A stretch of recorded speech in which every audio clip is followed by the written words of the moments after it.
Hello and welcome to Primary Sources, a spin-off podcast from the Doctor Who show, where we take what fans were saying about Doctor Who in the 80s and the 90s, generally in letters to Doctor Who magazine, but not always, and we riff on it. The conversation might stick closely to what's said in the letters, or it might go somewhere else entirely. This is podcasting without a safety net. For this episode, which I can exclusively reveal will be the last episode of Primary Sources for a little while, I'm joined by my Doctor Who show co-host, Dave. Hello, Dave. Hi, Rob. Now, I'd better explain what's going on to the people out there, because this is going to be news to anyone who's not in the inner sanctum, so to speak. I've told a few people in recent months that the end was near for Primary Sources, but certainly not telegraphed it on social for months on end, because, frankly, I don't do long, dramatic BS farewells. No, but the moment has been prepared for. Very much so. Because, yeah, look, this is the 24th time around for this show without missing a single month in all of that time, and I just want to have a little break from producing it. No more, no less. I mean, I love talking Doctor Who with you, Dave, and that's going to continue in the list makers and our big monthly shows and any sort of alternate galaxies we do and all of that sort of stuff. But for this concept, I just feel it's time for a little rest. That's fair enough. I know that they do take a bit of effort, and particularly having guests on means you've got to tie somebody up to a particular time and everything. And no, if we need to take a break to keep it fresh, I'm all for that. Yeah, and look, people, I do have some ideas for some specials, maybe around Christmas or Easter, or maybe both, where rather than talk to you, Dave, or talk to a guest, I'm going to throw a few letters out there on the socials, and literally anyone out there in the listening audience can grab a mic and send us a response to the letters, and I'll cobble together a show with lots of voices, lots of thoughts. It'll be very different to our tight 20-minute shows where there's just one guest answering the letters. But I think it'll be really fun to try something different, and if you've ever wanted to be a voice on the show, you'll be able to be one. Wow, live auditions, open auditions. Basically, yes. And look, then in the future sometime, you know, I'll have the time and I'll have the headspace to make a new run of episodes, even if you and I, Dave, blast out, you know, half a dozen at some stage. Well, there's 6 months of content in itself, and the show will live again. But for the time being, this is going to be it, folks. Well, that's fair enough, but there'll still be plenty of content on the Doctor Who show feed. Oh, absolutely, absolutely. So before we get into it, I'll just say, you might have already noticed this episode runs long. That's because it's a double episode where you're going to read some letters to me, Dave, and I'm going to read some letters to you, and then I'm going to thank everyone who's been on this crazy journey with us. How does that all sound? Have I talked long enough? I think that sounds great, but I think it means I better crack into it. Yeah, let's get into it. So this is one of those occasions where we are flipping it for the first half. I'm going to read letters to you. Now, I'll say in advance, Rob, I have picked these letters out of a couple of different issues of local fanzine Sonic Screwdriver, just because I wanted 3 letters of variety, and sometimes if there's a topic of the month, that doesn't always happen. So I have done that, but they're both from a very similar era, so I don't think that'll matter. Okay. The first 2, however, are from Sonic Screwdriver issue 68, from September of 1991. 91. I was in year 11 at school. Goodness me. Yeah, a long time ago. The first is from John Papadatis. It says, I was pretty disappointed to read that the Tom Baker era tape would not contain the whole of Sharda in some sort of comprehensible format, with bridging scenes to explain what occurred in the non-produced scenes of the script, but instead episodes from Seeds of Doom, Sunmakers, and Leisure Hive. These stories are complete and should eventually be released as such. If this happens, there will definitely be one disappointed fan. I mean, I've already got Seeds of Doom and Sunmakers on tape. Oops, that's illegal, isn't it? Anyway, all the best for the future, John Papadatis. John Papadatis. The first thing I think of is the way, the little comment at the end, like, oh, I've already got these on tape. The way Doctor Who fans, well, in Australia at least, I think the same in the US where they had a lot of repeats, we would have these things on tape off the telly, and they were in pretty good nick because we'd recorded them straight off the telly, but we still had to go and buy the tapes as well on top of that. And here, John wants these episodes, but he's already got them.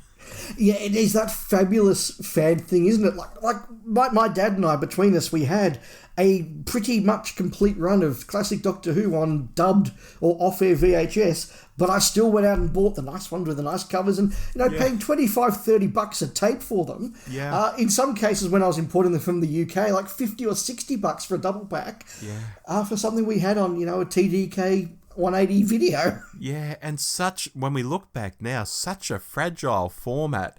If your machine went a bit haywire, you could just chew up a tape and it was wrecked for all time. Yeah, absolutely. But this was that period, which remember, Rob, when they were churning out the years tapes. Yes. And they'd done the Hartnell and Troutons and they were loose episodes. And then they were working out what to do with the other ones. Yeah, and so what he wants to see Sharda, it sounds like. Yeah, I think so. Obviously not something you would see on the ABC, even in Australia with our repeat schedule, because they never finish the thing. Yeah, look, I think that's a fair wish, but maybe they already had it in mind. Well, yeah, look, we can do Sharda as its own thing. We can get Tom Baker on doing some weird, bridging stuff, and we can have the years tape and a Sharda tape and get twice the money. Yes, but they gave up on them being collections of just made random episodes like the Pertwee Years tape was and did something else. Yeah, that's right. And this makes me think of the recent season 22 Blu-rays, which had the Colin Baker years on it. And as I was saying to Dylan Reeves when he was on the show some months back now, that was the first time I'd ever seen the Colin Baker years was on that Blu-ray release. Yeah, because I had known of these tapes, the years tapes, and I thought, why am I going to buy the Colin Baker years one? Because I know all these stories, and I didn't really appreciate or might not have even been too interested in, at the time, Colin Baker coming on and just doing little witty asides in between clips. It didn't sort of appeal to me, but I really loved watching it now as an older fan. Yeah, it's really great to have them, isn't it? Yeah, because you sort of get Colin at the time telling stories in a way that he might not tell them today, and even acting in ways he might not act today. Like, as I was joking with Dylan, he seems to come back after every second clip making comments on the women in each clip. It's like, I don't think he'd do that today somehow. Yes. Shall we move on to another one? Yes, let's do. This one is from Philip Nichols, and it says, Dear Doctor Who Club of Victoria, I am writing for the first time to this club, even though I have been in this club for 2 years and I've only been to one function. Oh dear. I don't think Colin Baker rules, as you stated in Sonic last issue. Oh. He put the show down in 1985 when it got cancelled. I would like to see Sylvester McCoy and Sophie Aldred back in their respective roles. By the way, I also follow Star Trek. Don't you think that the Americans should get Doctor Who and make it spectacular? Make movies out of it too, just like what happened with Star Trek? Well, that's it from me. I hope I see you and talk more at the next meeting in October.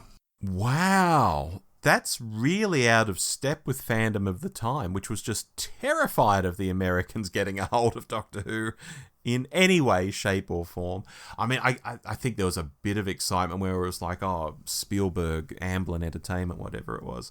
Spielberg's got it. There was sort of some excitement there, maybe because people regarded Spielberg as maybe being a bit more than American. Maybe he was like an internationalist, Yeah. because he was so big, he was just beyond being American. But the thought of like American TV getting a hold of Doctor Who, no, God, fandom hated that idea. So this guy's radically out of step with fandom of the time, I think.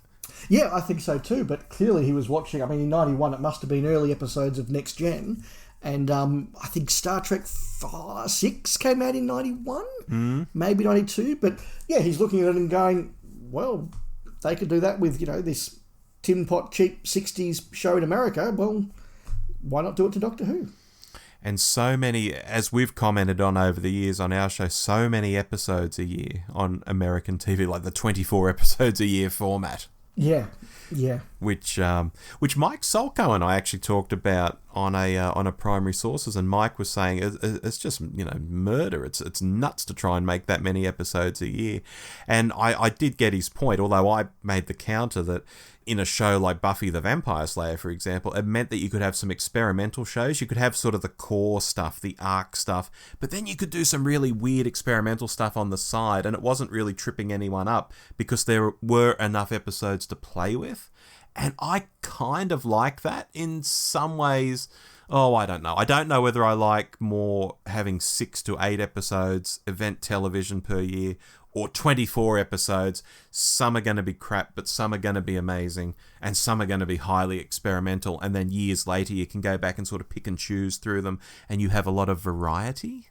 I think as well, the era does matter. I mean, these days where TV is downloadable, it's streamable, you can binge it very easily. The idea of working through 20-something episodes whilst you're trying to get through all the other things you want to watch does seem a little bit terrifying, as opposed to, well, every night at 10 o'clock on Thursday, they transmit an episode of Babylon 5, and I watch an episode of Babylon 5.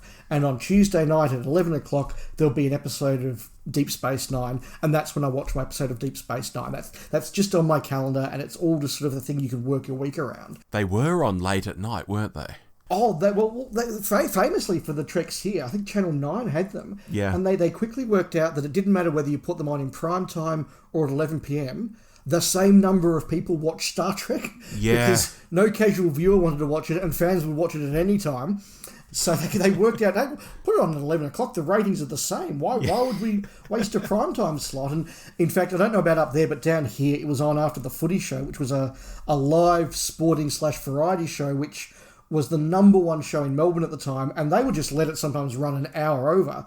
So you had to set your VHS to record Star Trek to start any time from the scheduled time to about an hour and a half after it was meant to. Yes. And let it go for 3 hours so you could be guaranteed of catching Star Trek. That's how little they cared about it. Yeah. Just to completely bamboozle our overseas listeners, we had the Footy Show too, but it was the NRL Footy Show, not the AFL Footy Show. I thought so, yes. Yeah. Yes. So very similar situation here. Very similar. One final letter from me. Okay. And we're now jumping forward 2.5 years to Sonic 84 in May of 1994.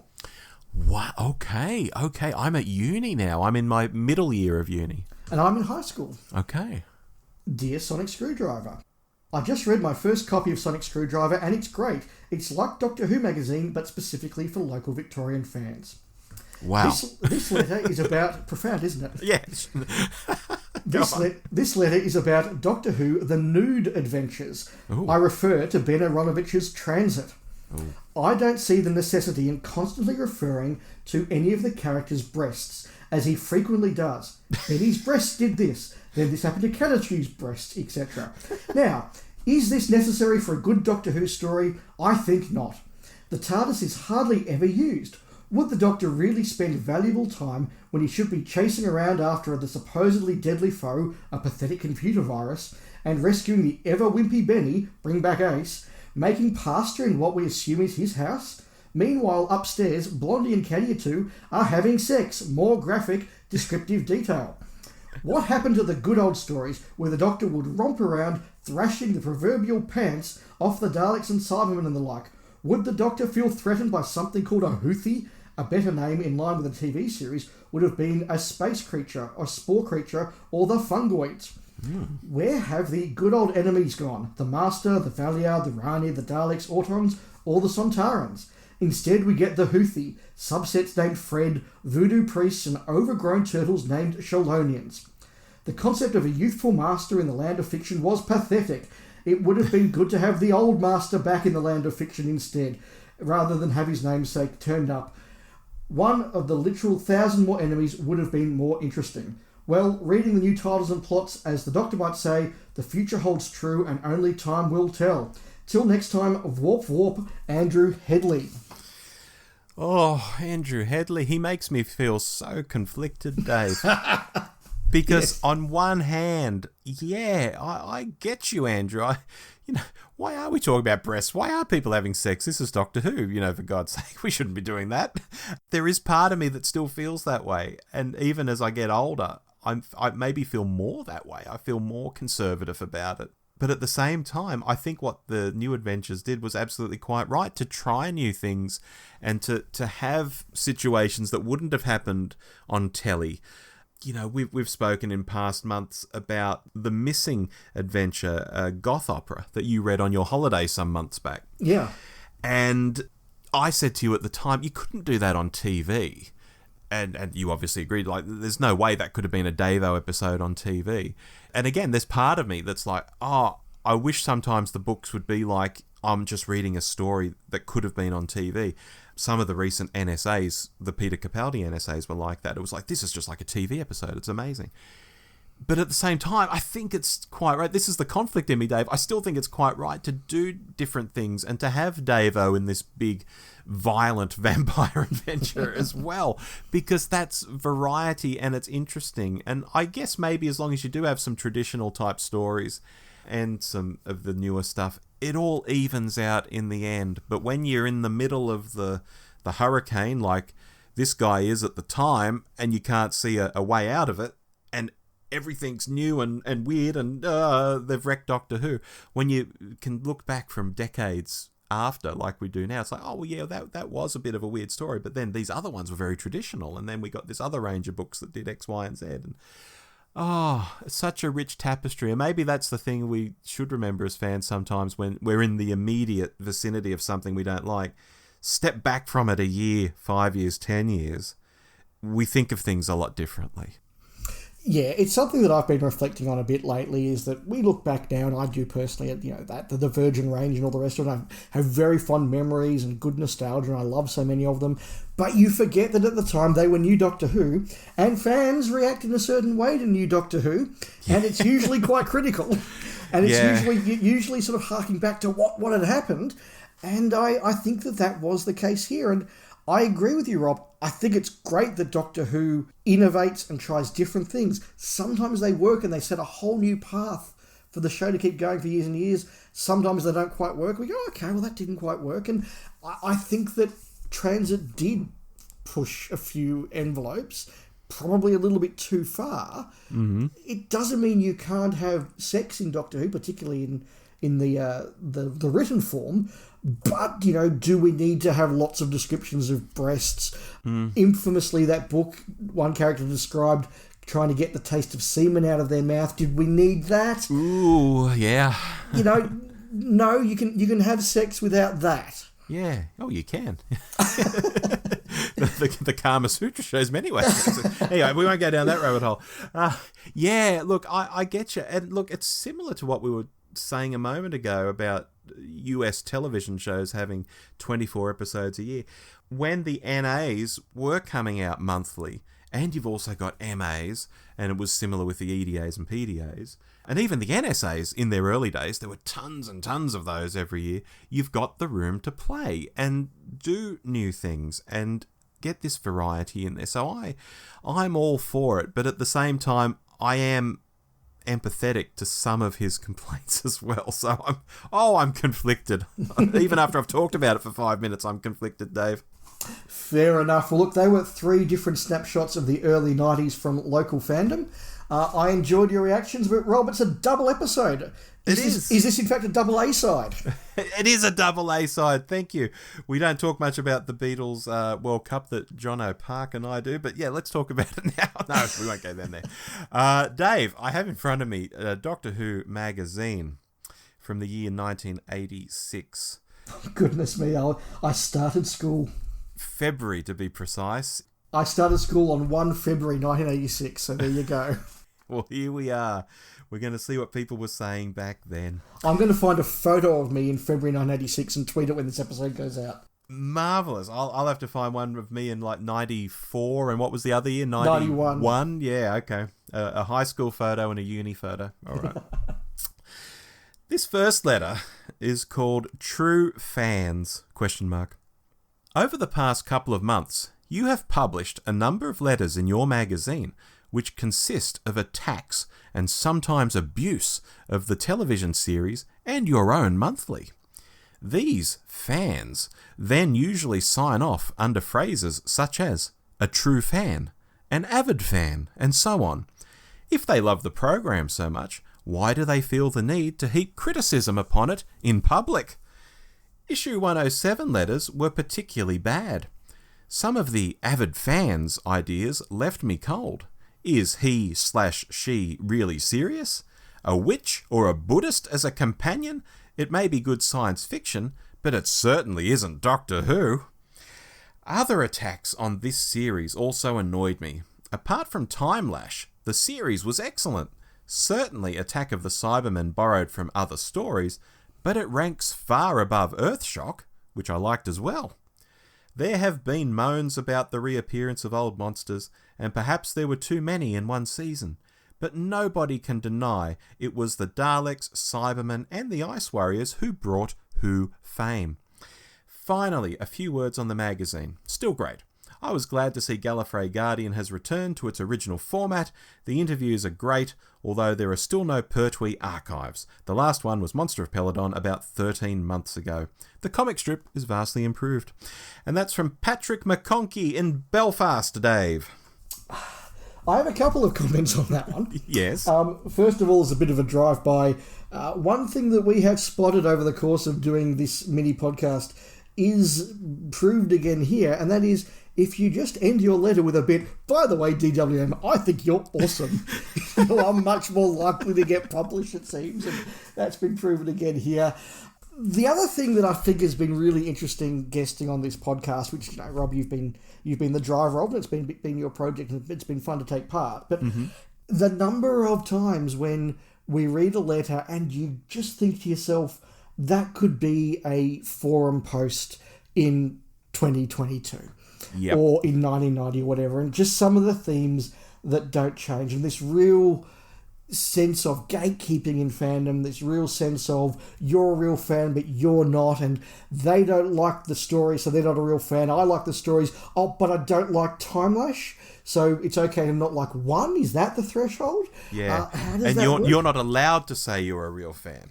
Yeah, all of that's just so predictable and timeless. So that to me wasn't just a genuinely interesting point to hear, and it's something we've come across so many times. You know, the reaction to the new series, reaction to new Doctors, reaction to new ideas. There is a comfort in some ways of knowing that some of the, let me just say it, some of the we get in fandom now isn't a creation of the modern era. It is actually something that's been around. So that's interesting. The other point I did highlight, though, is him saying Attack was better than Earthshock. Yeah. That's not really? Conventional wisdom, but it's interesting to think about where this would be. I mean, we're so used to every time we get a new season, we've probably watched the previous seasons of New Who a number of times, certainly our favourites. For this writer, Patrick, was it? Yes, Patrick McConkey. Yeah, for Patrick, he's seen Earthshock. Several years have passed, he's seen Attack. And his memory is that's better than something I saw. But he's probably only seen Earthshock once. Yeah.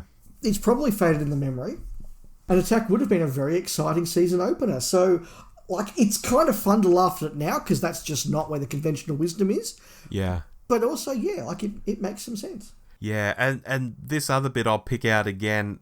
It seems in a previous letters page someone had suggested the Doctor should have a witch or a Buddhist as a companion, and Patrick says it's okay science fiction, but it certainly isn't Doctor Who. And I think, good God, a witch or a Buddhist would be a great companion, I think. Yeah, imagine taking Mrs. Hawthorne along as a companion. Or exactly. Tomney from the Abominable Snowman, yeah. Yeah. So, people say some strange things in these letters pages. Yeah, is he a real fan? Yes. Patrick, let us know if you're listening. This next letter, Dave, is called Unprofessional. Ooh, I hope it's not about me. You've been a model of professionalism in all these episodes, Dave. I've been a regular reader of Doctor Who magazine for the last few years. Through its ups and downs, and some of the most interesting features have been the interviews with former cast members. For this reason, I was greatly looking forward to the interview with Matthew Waterhouse, issue 107. But upon reading it, I felt compelled to write and express my displeasure at your agreeing to print certain of his remarks. It was very unprofessional for an actor to publicly criticise a fellow performer, as Matthew Waterhouse did in the interview. I'm referring to his comments on Wendy Padbury, the actress who portrayed Zoe in Doctor Who in the late 1960s. As if people reading this wouldn't know. Mr. Waterhouse says her performance was embarrassing and rather rudely refers to Miss Padbury as this woman playing it like a pantomime. He didn't have the courtesy to mention her by name. I'm not disputing that everyone has the right to his or her opinion, and Mr. Waterhouse is fully entitled to his views, but surely some editorial discretion should have been used in this case.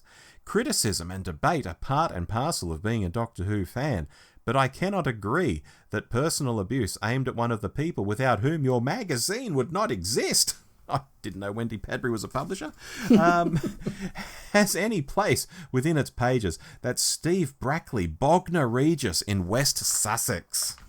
Wow. First quick highlight thought, it is definitely from that point in DWM where they still hadn't done in-depth interviews with a lot of the big regulars, and so an interview with a regular companion or a doctor was still a big deal, as opposed to when I was, buying DWM 10 or more years later, and it's like, we've got Nicholas Courtney again. We've tried to find a new angle to interview Tom Baker again. So that's a nice little reminder of a bygone era. I'll take his comments in reverse. Should DWM have printed, in inverted commas, unprofessional comments? Absolutely. If Matthew Waterhouse wants to say that, let's hear his view, and then let's debate his view. I don't think that's a particularly hard one to knock back there, Steve. So disagree with you on your gatekeeping there. Yeah, well, I'll jump in and say there is a reply to the letter, which I might read now that we've kicked off the discussion. Yeah, go on. The magazine says, apologies to Steve and any other readers who were offended by the Waterhouse interview. However, obviously we have to try to print accurately what an actor/actress has felt about the series. That's what we're here for, without being hurtful or unnecessarily offensive to anyone. And fair enough, too. As for the comments he's referring to, look, I must admit, when he first said that Matthew Waterhouse was critical of fellow performers, I thought it's Lala or Tom. Right. And I'd understand that because we know all the relationships that were happening there. Now, Wendy is really bizarre, but as he went on and as I thought about it, it feels very Doctor Who 1986, where there was this run of companions, particularly from the Davo era, and Davo himself in many ways, who did the show, put their all into the show, were professional on the show, but left it and were a little bit embarrassed by the show, left it and it was a bit of a millstone, particularly for people like Waterhouse. Janet Fielding's another example. It really was a millstone that killed their career in many ways, and they have gone through a bitter phase, and it's one that might have seemed unpleasant at the time, but we look back and it's fairly understandable. I mean, Davo did have a very bitter phase. Tom Baker had a very bitter phase. John Pertwee, I don't think he was ever bitter, but he certainly had a period where he was, I'm not Doctor Who, I'm doing other things, I want to be more than Doctor Who. And then as he got towards the end of the career, he's like, yeah, they love me for Doctor Who, I'm going to be Doctor Who. That's not an unusual thing. So look, was Matthew foolish given those views to go into DWM and put them in print? Yeah, absolutely. I think that probably was a dumb thing to do. But it reminds me of just that bitterness that a lot of ex-actors felt in the mid-1980s. Peter Purvis, he didn't want anything to do with Doctor Who. Well, he was trying to get out of Blue Peter at the time, never mind reliving Doctor Who. Maureen O'Brien, she didn't want to talk about Doctor Who for the best part of 30 years. They just didn't do interviews about it, which was sensible. So, dumb thing to do, Matthew, but I get it. Yeah, but doesn't it give us great fodder? Like, I want to go back and read this issue now. And also, when I'm looking at the Mythmakers DVDs and they have footage of someone doing an interview in the mid-80s or the early 90s or whatever, before the show circuit has come calling and before they've got their patter down where they just tell the same old stories around the world and all of that sort of stuff. Because when someone goes out and sticks their neck out to say something like this, I mean, it says he didn't call her by name, but is obviously referring to her and such. it feels way more honest than someone saying, oh, it was all fun and games and jolly japes and, oh, we sat around having jam sandwiches at lunchtime and, lashing some ginger ale. Mm-hmm. Oh, wasn't it fun to make Doctor Who? And you think, oh, come on, that sounds like BS. When someone does stick it out there, you can generally assume it's probably on the money, or at least on the money as far as their perception goes, for them to do that. Yeah, and like you, I would always much rather those more honest sort of things. When I saw Eccleston earlier this year, there was a feeling that when he called a spade a shovel, it was fair dinkum, and I liked that. And this was the period where a lot of people didn't sort of feel like the convention circuit was a circuit and they needed to be booked every year and they were making income from it and they had to put on a performance. It was a bit more sort of drop in, drop out, say what you felt. Even like cricket commentators, I used to love when Ian Healy was interviewed when he was the wicketkeeper for Australia, because he would just say stuff that no one else would say, and it was funny and it was insightful and it was interesting and it was just always fantastic. And many of the stars of sport, film, are the people that go on chat shows and say things they shouldn't say. Yeah, it's funny in today's culture. People pretend to be outraged, but I think people secretly love it. I think so too. Okay, look, to round out, it's a very short one here, and this could go in all manner of directions. I don't know. Excellent. It's called Briefly, because it is very brief. Why won't you rotten lot leave Colin Baker alone? Personally, I find Colin Baker the best Doctor yet, what with him forever changing his moods, trying to give the TARDIS a complete repair, and his terrible puns. So give him a break, eh? Colin's the best of the rest. That's from Paul Horn, Mount Nod in Coventry. So many directions that could go in. I know it's a cruel one to pick. My initial reaction is if you put Jodie into that instead of Colin, it could also be written in 2025. That yes. sort of sense of you can't criticise the current Doctor, that's not right, and yeah, okay, fair enough. But the thing that I guess I most want to highlight is that interesting thing in fandom, and sometimes a difficult thing in fandom, where you are in a minority against a very vocal majority. And this was a period where Colin was being beaten up by fandom. There were no doubt negative letters to DWM that they would print. DWB had now just become the Colin and JNT bashing machine. Lots of local fandoms were very negative. I'm sure you go to club events and people would be very negative. These people who were teenagers in the Tom Baker era, and now they're probably not the right age to be appreciating Doctor Who, but they are the right age to be running a fan club and to be running a magazine. Yeah. And so they're out of step with people watching it. It's good in fandom when people can disagree and have a jovial conversation. And I think that some of the best conversations we've had, both on the show or with friends and followers and listeners on Twitter, have been where we've gone, oh, that's a really different perspective, or somebody comes up and they're like, you know what, I really like this thing that nobody else does, and I'm going to ironically and funnily defend this thing, and people start to become known in sometimes on podcasts on fandom because they're the defender of that story or that Doctor or whatever, and that's really lovely. But there are also times when you're the one who likes something that nobody else does. That is a tougher part of fandom, and I don't think, with the possible exception of Jodie Whittaker, I don't think that there has been an industrial dislike of a serving Doctor in the way that there was of Colin. And that must have been a very tough era to go through. Without having social media, without having the ability to seek out like-minded fans, you've just got the printed magazines and what you do at a club. So look, I think that's really insightful. Yeah. You're saying that Jodie does get the same sort of heat as Colin? I'm saying that, yes, I think that there is... It's a different form of heat. It's not the industrial, professional heat that I think that Colin really flogged, where people were producing whole magazines about how much they hated Colin and the era, and JNT had to be sacked and Colin had to be sacked. And it's more social now? And it's more social now. Right. I think that they are probably the two eras where being for the Doctor has probably been hardest, where you felt most like a minority, sometimes beating your head against a brick wall. There have been negative views on all the other Doctors. McCoy certainly got it. Tennant and Smith got it. Capaldi got it. But I think that the voices against Colin and Jodie have been the loudest in the moments they've been in the role. Well, I think Colin and Jodie represent the two biggest changes in the show. Yeah. And I think that's what people are reacting against, because Doctor Who, the first 4 Doctors, very straightforward. Dave-O comes along and he's young, but generally he's sort of acting like Hartnell, and, well, to my mind anyway, it's fairly traditional. It's a young person playing an old Doctor. Yeah.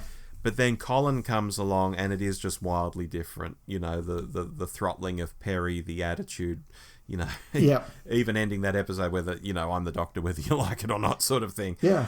Super duper different. And again with Jodie, super duper different. I mean, she's a woman for starters. Yeah. There's never been one of those before in the show. And there are other aspects of it too.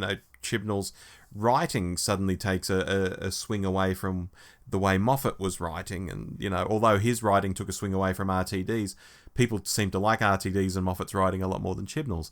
So I sort of see why they're the 2 Doctors who have copped the most, because they're the 2 biggest deviations from what people expect of the show. Yeah, that's really interesting. I think you're onto something there. I think that is correct. But also, I do have sympathy for people who arrive in fandom, which is by definition meant to be people who are fanatical about a television show, to find that the mood is not wholly pleasant or popular or for that show. And those of us who've been around fandom a long time have hopefully learned how to have those conversations in a positive way, to look for the good, to be able to talk about the bad. We also, I think, the longer we're around fandom, do have that attitude of, it's okay if we're not really dealing with this era, because give it 3 years and another era will be around the corner and there might be something we will like. But if you've just come into fandom and this is your era, that isn't a context that you necessarily have. So yeah, it perhaps would be quite confronting to go, hang on, I thought we all liked this show. Isn't that why we're here? No? Okay. You see people asking those questions. Yeah. So, look, I think that's actually a really interesting insight. And for our final letter of the regular run of primary sources, it once again just highlights how there is a sense in fandom where history does not necessarily repeat itself, but as George Lucas would say, it rhymes. Yeah. It sort of rhymes. Exactly, because all these letters, whether they're in issues of Sonic Screwdriver that you read me, issues of Dwim that I've read you, it's all fans. It's all fan comment. Yeah. So to end on a fanish discussion, I think is quite right. Yeah, no, I think that actually was a very insightful letter to finish on. Excellent. Look, now all that's left for me to do, Dave, is to say thank you for being my co-pilot on more than half these episodes over the past 2 years. It's been very fun to have your insights. No, thank you for putting this all together and doing the hard yards. Most of the time I just rock up and you read to me and I react. It's the least preparation I do for any of our podcasts. Very good. And also, in reverse order, the guests we've had over time. Michael Solko, the moderator of the much-missed Time Scoop podcast. Paul Hayes, the author of The Long Game, the inside story of how the BBC brought back Doctor Who. Alicia Neptune from the digitaldiarist.ca. Mark Cockram from the All of Time and Space podcast. Gary Eilert from the Doctor Who Big Blue Box podcast. Mark John from the Diddly Dum podcast. Richard Smith from the Something Who podcast. Dwayne Bunny, co-host of the Sirens of Audio podcast. Ian Martin from the All of Time and Space podcast and the We're All Stories in the End podcast. And Stephen B from the New to Who podcast. If you haven't heard any of those episodes, folks, they're all on our podcast feed and will remain there exclusively, because while I've started setting up some primary sources to drop on our YouTube channel of late, I've been holding back the ones with the guests, keeping them as something special for people to find on the podcast feed. So there it is. What a fun ride it's been. Thanks for listening to Primary Sources. Much like James Bond, it will return. And I guess all I've got to say is I've been Rob. And I've been Dave. We'll see you on the flip side. Goodbye. Goodbye.